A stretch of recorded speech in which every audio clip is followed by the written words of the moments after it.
RealAgriculture.com's presentation of Unlocking Innovation, a national call to action, is brought to you by Bioenterprise Canada.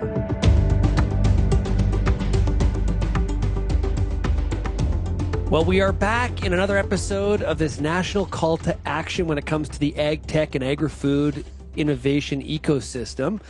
And looking forward to talking today about a topic that our guests I know are pretty passionate about, and that is the regulatory system in Canada. Now, we've heard about this a little bit in some of the prior episodes, everyone referring to Canada's regulatory system as a bit of a cumbersome entity. We'll get our guests' opinions on all of that and more here. Up first, I want to bring in Dave Smardon, CEO of Bioenterprise. Hey, Dave, how are you doing? I'm doing well, Shaun. Thanks for having me here. Appreciate it. Looking forward to this discussion. I know that this is a big one that people want to have tackled, changed, and altered if Canada is going to achieve its potential in this area going forward. Up first, we have Karen Churchill, who is with the Global Institute for Food Security, oftentimes called GIFS, as well. She is the interim CEO for AgWest Bio. Karen, it's great to see you. Great to have me. I'm great to be here.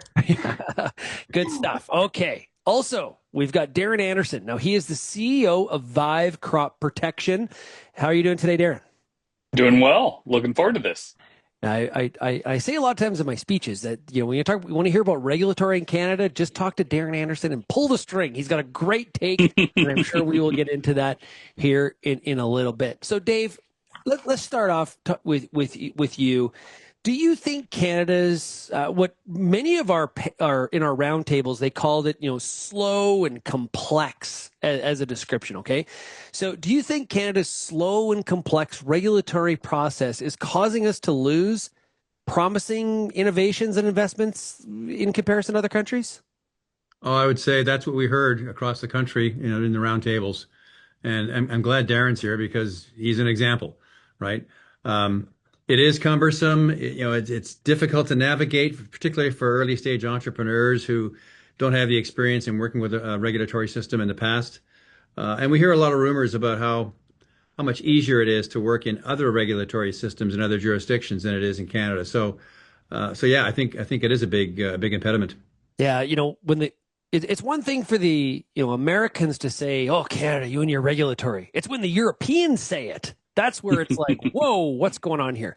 So, Karen, from your experience at GIFS and AgWest Bio, how could Canada better leverage existing global regulatory approvals and even data to accelerate some domestic reviews without losing on the other side where it's like we're compromising on safety or science?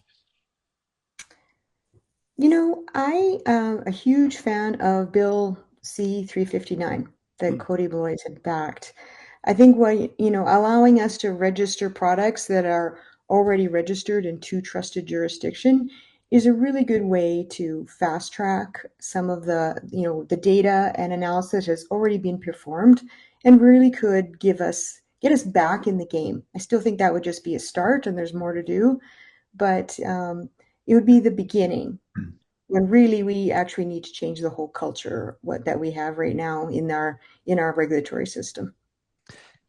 Okay, Darren, I want to get your perspective. As Dave mentioned, you personally go through this. This is a hurdle for you as an innovator, leading a company in Canada and in the U.S. So you have a personal comparison in that regard. What are your thoughts on Canada's regulatory system as it pertains to innovation?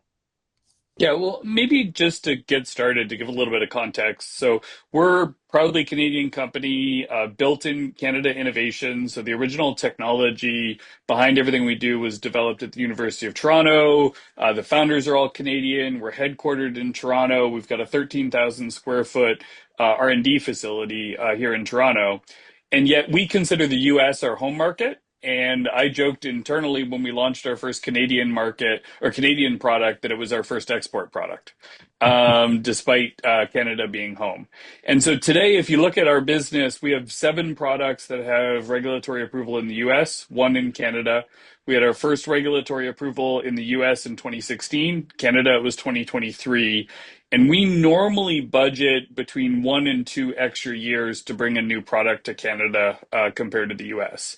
And I'm happy to talk a little bit about why, but it's a real shame because I think there's a massive opportunity here in Canada to not only support innovative companies like ours, but also support the needs of growers. When I talk about the delays it takes for us to get new products approved, that's a reason why folks that are developing innovative technologies in Brazil, in the US, in Europe, don't bring those technologies to Canada. And I know people at innovative companies across North America for whom Canada is not part of their strategy because they view the regulatory system as so cumbersome. Whereas if we had the most nimble regulatory system in the world, then our growers here in Canada would get the best innovations first instead of getting them as an afterthought.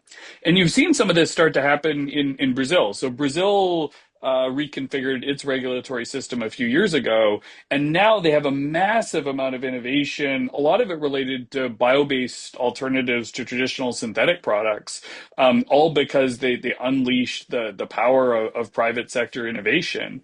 And what drives me crazy, Karen talked about BC 359.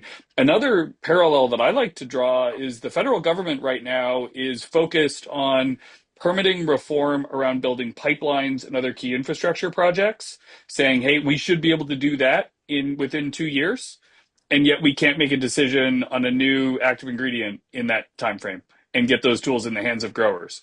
And to me, given the importance of agriculture to the Canadian economy, that's a misalignment around how things should work, given our collective goals. And Dave, through the roundtables across the country, we heard a lot of negative stuff about the regulatory system in Canada. Now, although we should say what we didn't hear was we need to get rid of all regulations. We didn't hear that. What we heard was we need a more nimble, more, less bureaucratic regulatory system that is a little bit more predictable in outcome for people trying to bring innovations to the country. Is that fair, Dave? Am I describing that appropriately? Yeah, I think so, Shaun. I think that there's, it's a bigger picture here as well. First of all, not everybody knows how to deal with a complex regulatory system. So, are there tools in place? Is there a concierge service? Are the people who work for the regulatory agencies, are they outward going? In other words, if you have an issue, will they work with you on that issue over a period of time instead of saying, read this and get back to me when you're finished reading it? The sense I get, and I haven't experienced this myself personally, but the what I seem to see from various companies is there isn't it's almost a confrontational system rather than one that is supporting the entrepreneur going through that process. And confrontational is a bit of a strong word, and that may be a little unfair. But the idea of having the entrepreneur work in tandem with someone from the CFIA or a PMRA to help move these products forward, these technologies forward together, is what makes sense. And we don't see that happening. Karen, there's a couple situations in the roundtables where people that were participating in supporting the Canadian regulatory system, their argument tended to be one of, we need that stiff, harsh, thick regulatory system in Canada because we have a higher bar than other countries. And in almost an essence, we need to protect Canadians from nefarious products coming to the market. And I'm putting words in people's mouth here just for impact. But what are your thoughts on that argument, Karen? One of the selling features of Canadian goods is their safety. Right? We have the best food safety system in the world. However, we need a much more of a tiered based approach to risk. The system doesn't seem to look at the data and decide how we can move this through without compromising safety. No one would argue that we want to make sure that the environment and people are not compromised, but I am also equally certain, if we go back to Bill C-359 and other countries like Australia and the US and Brazil, they're not interested in harming their own environments either. Mhm. So we need to take a look at what really is risky and what isn't. And when you're working with the CFIA, you could have a fast track for things that are Mhm. already regulated, already been approved. I can give you some great examples. We have a company called Smarter Seeds that was wanted to develop a camelina-based oat milk or camelina-based milk like oat milk. And to do that in Canada, it just wasn't possible, but you could buy it in the US. So, of course, what happens is they're going to manufacture that in the US. It's not worth it to do it in Canada. When you're an entrepreneur, you don't have the runway for that extra 2 years of getting it through the system. And that's just, there's so many examples like that where we just need to take a much more practical approach and decide we want to be the best in the world without compromising safety. Now, Karen, you've worked with a lot of entrepreneurs at your time at AgWest Bio. Do we have the support system in place to assist, lead that entrepreneur through some of these regulatory hurdles? Oh, I would definitely, Dave brought it up how it would be so nice to have a concierge service. That is one of the biggest challenges. And when companies come to us and ask for funding, that is actually one of the biggest reasons they ask for funding is we've got 3 years of trials coming up. We don't have a cash runway for that. Can you help us out? Because they need to go through this long system and they don't know how to do it. They're going to have to hire a consultant. It's just, and there's so many different little silos in the system that is very confusing for them. Dave, you're nodding there. Mhm. Absolutely. I couldn't agree more. AgWest Bio and Bioenterprise are two of the leading organizations, and I agree with Karen. A lot of the companies that come to us that need help, it's all about regulatory. Mhm. Well, if I can jump in there, Yeah. Shaun, I mean, one of the interesting things from my seat is if you think about a more cumbersome, less transparent regulatory system, one of the things that that actually does is it advantages the multinationals relative to entrepreneurial companies, right? Because the multinationals Right. have the resources to be able to navigate those types of systems, and they've got the runway too. And I mean, obviously, they don't want everything to take a year longer, but they can afford to wait. For an entrepreneurial business, it's much more challenging, but it's also a smart investment for groups like PMRA and CFIA to do this. And we've been advocating. Actually, just sent in a letter earlier this week to some folks on this exact topic, and we've been advocating for setting up this kind of concierge service because going back to something that Dave mentioned earlier, Dave talked about that kind of combative element sometimes that the companies will end up finding from the regulators. Sometimes that comes because the company doesn't know what they're doing, right? And so they're submitting incomplete packages, or they don't have the data that they need, or they're not able to have an effective conversation with the regulator. And so this type of concierge approach helps the regulator because it means they get higher quality packages. They get packages that are easier to make decisions on. They hit their timelines that they're being measured by the ministries that they're part of, and it helps the entrepreneur because then they have that more predictable regulatory path going in. They know, okay, if I do this and this and this, then I will have a decision in this kind of time frame, and I can make resource allocation along those lines. So in my view, this concierge type innovation is one of the easiest and simplest things to implement in Canada, and I think would make an enormous difference for early stage companies, and it could also service those innovative companies from other countries as well. Where I mean, if you think about how challenging it is to navigate through the Canadian regulatory system for a startup in Canada, imagine how hard it is to navigate through the Canadian regulatory system if you're a startup from the Netherlands or from Brazil. Well, and a ton, and this isn't a criticism, this is just a reality, tons of naivety. I don't know Mm-hmm. how many US based in my example, because that's just, the ecosystem I live in is Canada and the US companies trying to bring technology to Canada that say to me, "Hey, we just filed with PMRA. We're hoping to be in the market next growing season." Yeah, Yeah. nice. Yeah. Good luck with that. We'll talk to you later. And they're like, "Why are you laughing?" I'm like, "Oh, you'll find out. You'll be well educated."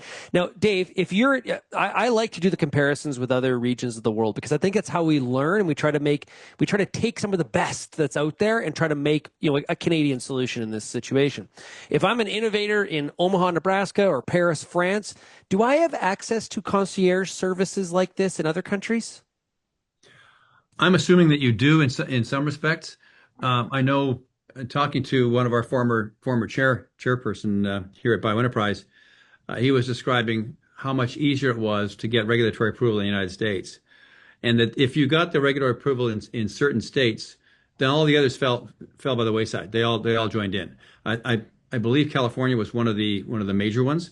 So if you get the approval in California, then everyone else follows in and says, "Yeah, we're good because California approved it." Um, as far as the concierge side goes, I don't know specifically, and perhaps Darren knows more than I do, or Karen, about what's going on in Europe. Like, how do the Netherlands do it? How does France do it? I'm not sure. Mm. Darren, compared to the U.S., just as an example that people are familiar with, and we like to do that comparison in Canada. What is there a concierge service, or what's the difference? Not formally. So when we went into the US for the first time, though, there was a group that was really quite straightforward for us to meet with, talk about our technology, and define that path forward. And those systems can be established. We've actually been working quite closely with PMRA recently on a couple of things, and they've been quite open to having those conversations with us. It's just it ends up being that informal. You got to create the relationships, you got to create the network. There isn't that structured single point of entry that folks that don't have the relationships can get in, which creates that barrier to growth stage companies and startups to be able to have the kind of impact that we've seen when you can have those conversations with the regulators and really understand, okay, part of the problem with new technology often, and this was the case in the US and it was the case for us in Canada as well, is regulatory systems are, including the Canadian regulatory system, really excellent at assessing existing types of products. Round peg, round hole works well. As soon as you go to a square peg, it's challenging, and it actually makes sense that groups like PMRA in Canada or EPA in the US would really struggle with new technology because typically these groups are actually pretty underfunded relative to the work that we're asking them to do. And when you're underfunded and you have too many things coming down the pipe and many, many decisions that you have to make, thinking about, hey, where's the puck going instead of where the puck is just, it falls by the wayside. And so I do think there's an opportunity to, another thing that this type of concierge approach allows you to do is it allows the regulator to get a view on, hey, what's coming down the pipe? What kinds of new technologies are being developed that we need to be thinking about 3, 5, 10 years down the line, to allow us to, in again the traditional Canadian analogy, skate to where the puck is going instead of skating to where the puck is. Yeah, it's sort of like for the regulator, please innovate. We love innovation, just not too much. Yeah, not too much. Just you keep it within this box, right? Uh, Karen, we heard during the roundtables a lot about regulatory sandboxes, which are essentially like well, I don't know how you would describe it. I sort of took them as like, okay, you don't fit into the current box.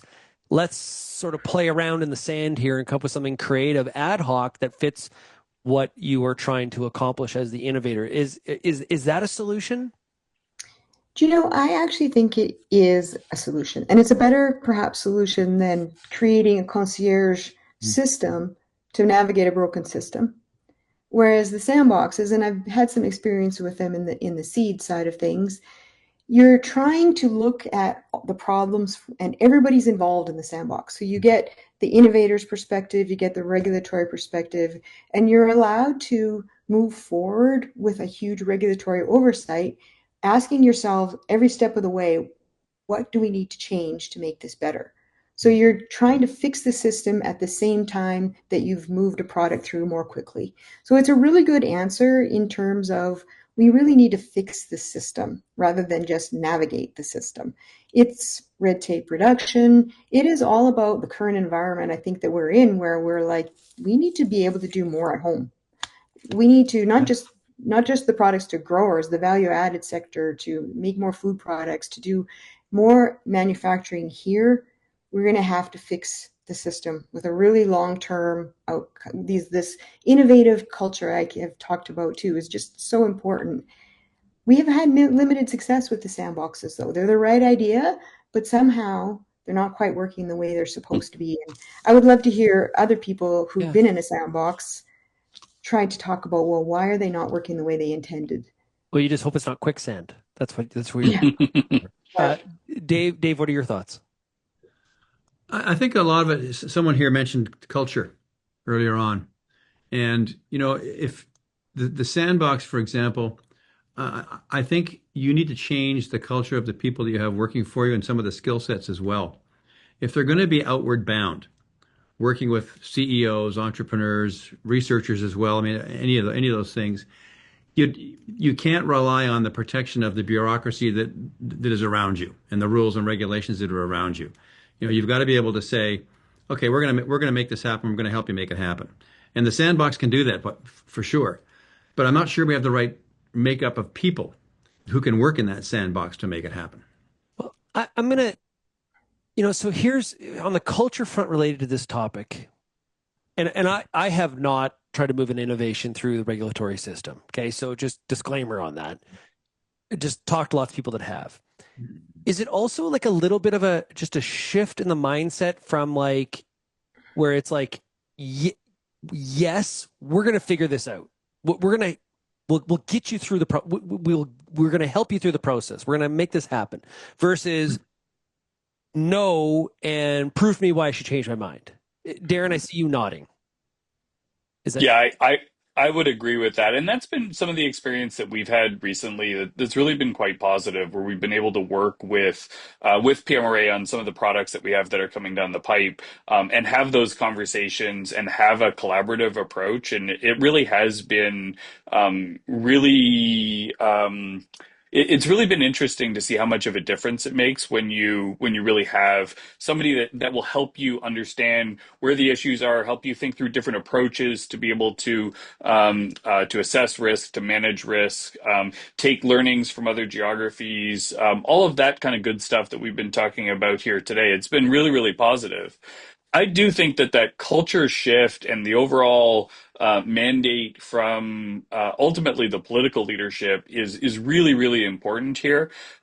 Karen mentioned sandboxes in having more of an impact than a concierge service, and I actually agree with that. But I actually think both a conversation about a concierge service and about about sandboxes approaches, those are nibbling at the edges, right? I've heard Canada described before as a country of pilots. Sandboxes are by definition pilots. Yeah. Right? A concierge service helps navigate through the system, but ultimately that systemic change and focus on how do we assess in a way that is protective to Canadians and protective to the environment? How do we assess new technology as efficiently as possible to be, as an example, a top 3 OECD country in terms of the timeline that we make regulatory decisions, reducing the red tape, aligning with everything that we're doing on the permitting side on pipelines and major infrastructure projects? Can we do that in agriculture? And ultimately, my perspective is that requires political leadership, not just leadership at the bureaucracy. It requires the ministers at Health Canada, the ministers at Ag to really, Prime Minister to say, agriculture is an incredibly important sector for Canada. It is a strategic sector for Canada. It is an area where we should be punching above our weight and where we will win. And this is a set of changes that we need to make in order to make that the case. so? Darren, is systemic. So I like that sandbox concierge nibbling around the edges. It's in the periphery. It's trying to deal a little bit with the system that many would, I think Karen described as broken. But what about systemic change? Like actually fixing the going right to the heart of the issue. Do we have the appetite for that? And like in a time where we're hearing more about, whether it's elbows up or, we can't think Canada first and all these kinds of things. And we're going to focus on ourselves and diversify trade lanes and bring innovation and bring capital here. We kind of need to fix the systemic part of this from a regulatory standpoint, don't we? Darren? Sorry, Karen, go ahead. Oh, no, sorry. I'm just going to agree with you. We 100% do. And I think the political system is actually what broke it. Because if you look over history, not to knock on the PMRA all the time, they've actually had, and the CFIA have had some really progressive policies in the past. They have been a science-based organization. And it's maybe more of the political establishment that had to muddy the waters and come in with a different agenda than being a science-based, world-leading regulatory system. Australia has actually made a statement that they are going to be the global leaders in RNA innovation regulation so that they can more quickly bring these products to market. And I think in the past, we've had that type of attitude that we are going to be the world leaders. And that's how you change a culture. But right now, it's going to take that political will. And I think the timing is perfect. There is going to be that political will because we're seeing how far we've lagged behind everyone else. And it's affecting every part of our system in agriculture. I can't remember who made the comment about. I think it was Darren about underfunding at EPA in the U.S. and PMRA here in Canada. But in both situations, we'll maybe just focus on Canada for a second. We're headed into a period here of austerity where we could see 15% budget reductions in maybe in all departments, but a number of departments. That potentially, without process change, less people potentially leads to even more burdensome, slower regulatory approval process. Dave, that is a little bit concerning. Yeah, it is. I mean, one of the things that we've heard as well is there may be a tendency for the government to do more outsourcing as a result of this. They want to reduce the number of employees that the government has, and often there's a pendulum swing here where all of a sudden you've got third-party organizations doing some of the work that employees used to do. Maybe, and I'm not 100% sure of this, but maybe there's an opportunity to have almost an overarching third-party service that could be attached to the CFIA and the PMRA that would be almost a customer service type of organization. That you don't want to interfere with the science and necessarily the regulatory, but you do want someone who knows the system that can sit down and say, hey Darren, I'm your guy. I'm going to help you get through this system. Let's go. And they're a go-between, right?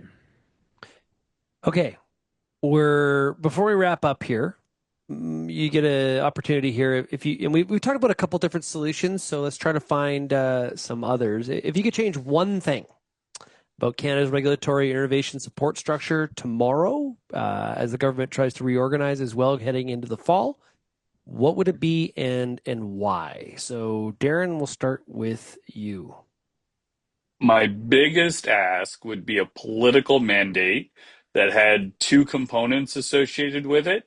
One is a dual mandate for PMRA. So in addition to being focused on human health and the environment, they're also to be focused on the impact of grower productivity of both new and existing tools in order to take that into account when they're making their decisions. Combining that with a mandate for Canada within 5 years to be in the top 3 OECD countries for regulatory timelines for similar regulatory actions. Nice. Karen, what about you? So nice that I want to piggyback on that. Okay. Although I will say that I would like more than just a grower focus. I'm also very focused on the value added sector. So that whole changing the mindset and saying we are going to be again the global leaders in getting innovation to market across the board in agri-food. For a first step, I would pass Bill C-359 and go from there. Yeah. And Karen, just to circle back on that, that was you mentioned Cody Blois, that private members bill at the time. It was to also use like data from outside the country, correct? Which is something we do not do very well here. No. In fact, we seem to view it with suspicion, and we have a mindset that it must not be good enough, and we have to ask for more because we are better, and somehow more is better, instead of really taking that science-based approach to it. Again, Well, go ahead, Darren. Go ahead. I was going to say, and to build on that, I mean, using data and reviews that are done by other trusted jurisdictions is one way to deal with the resource challenge that we've been talking about as well, right? Because it takes pressure off of PMRA reviewers to be able to assess the areas that are really unique to the Canadian use pattern. Well, and here's the best part. In that situation, that data is probably free. You don't, Hmm. the government doesn't have to outsource it to some sort of concierge to help you and assist you. It's free. Yep. I never go with my common sense again. Dave, what is your one thing? Well, I don't have one thing. Yeah. I want everything. Well, Dave, you got to Um, narrow it down. You can't do that. yeah. You come on, elevator Well, speech. all right. I'm from the government. I'm here to help. And I So, say, Dave, what's your one thing? assuming that Karen and Darren are going to get their one thing, then I won't side with them. I'll put something else on the table. Then I would like to see in the short term. I want to see navigation of the system. I want to see a focus on that. I want to see the CFI PMRI coming to the table to say we're going we have some sort of a service that's going to help you navigate this. Um, and we heard it just this morning on a podcast with a bunch of farmers who are complaining about the same thing we're talking about here today. So that's what I'd like to see. Good stuff. Well, really appreciate y'all joining me here today. This is a very important topic, and looking forward to the continuation of this conversation, really trying to drive change, not just talking about it, but action. That is a key component of this. And we're doing the talking part. Next is the action part. So, hey, Darren, thanks a lot. My pleasure. Thank you for having me. Karen, all the best. Thank you. Good seeing you both. Thank you. Yeah, and Dave, we'll check you later. Okay, if you have feedback, you can send me an email, shaney@realagriculture.com.